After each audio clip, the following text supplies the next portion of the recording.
Want to edit this theme music clip? Let's check it out how we can edit it. So let's start by importing black stock video.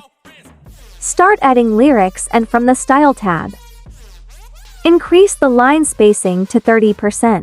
Export this clip, import a new project and give it animation style called Flip to.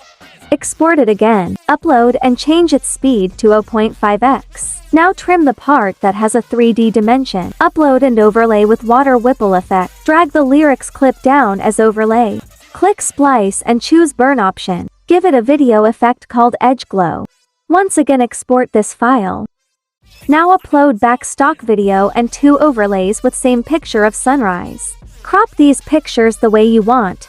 Right in here I have given a horizontal and vertical coping to both images and adjusted them at left side. Add sound. Now upload the clip you previously exported and remove the black background. Upload an overlay of Spotify play screen image and embed in the first image. Upload another overlay of phonograph and embed it on that same first image. Give them filter effect called green yellow. Export and you are done. If this tutorial is useful for you, don't forget to comment, follow and like.